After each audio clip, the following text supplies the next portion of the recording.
and at Scharikbergen, where my sister lived. Both of them were prevented from inviting her, so she stayed on in Paris. It rained, and the town was deserted. "I'm never depressed, as you know," she said to me, "but I was depressed then."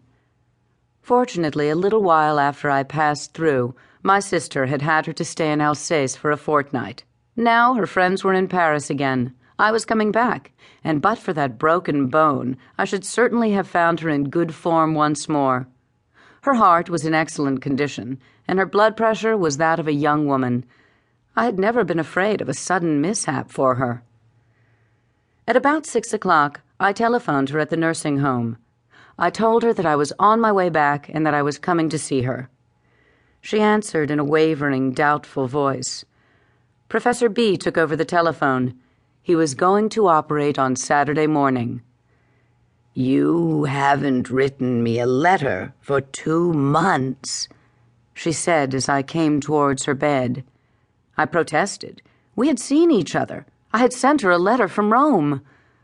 She listened to me with an air of disbelief. Her forehead and hands were burning hot. Her mouth was slightly twisted. She had difficulty in articulating, and her mind was confused.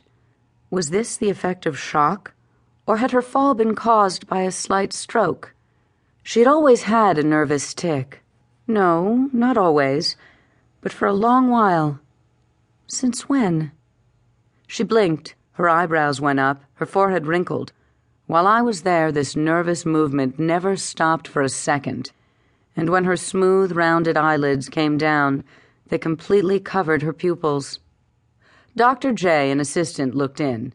There was no point in operating. The femur had not shifted, and with 3 months of rest, it would reknit.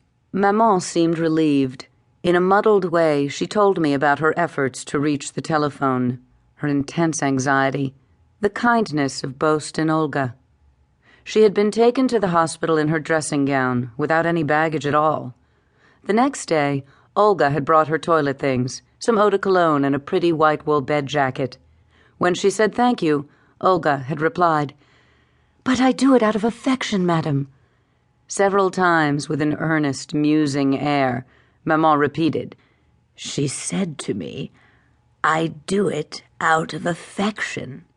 She seemed so ashamed of being a nuisance, so immensely grateful for what was done for her. "It was enough to break your heart," Olga told me that evening. She spoke indignantly of Dr. D. He was annoyed at Dr. Lacroix's having been called in, and he had refused to go and see Maman at the hospital on Thursday. "I stood there, clutching the telephone for 20 minutes, said Olga.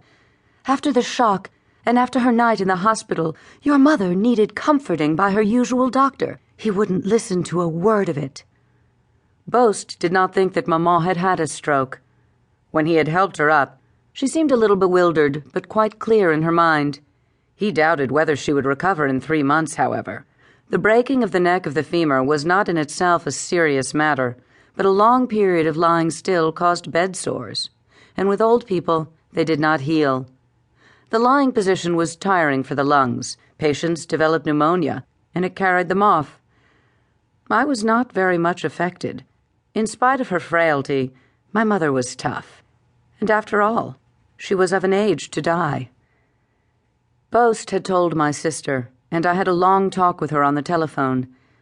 "I knew it would happen," she said. In Alsace, she had thought Maman had aged so, and had grown so weak, that she had said to Lionel, "She will never get through the winter." One night, Maman had had violent abdominal pains. She had very nearly asked to be taken to hospital. But in the morning she was better, and when they took her home by car, "charmed, delighted with her stay," as she put it. She had recovered her strength and her cheerfulness. But halfway through October, about 10 days before her accident, Francine Diatto telephoned my sister. "I have just been having lunch with your mother. She seemed to me so poorly that I thought I ought to warn you."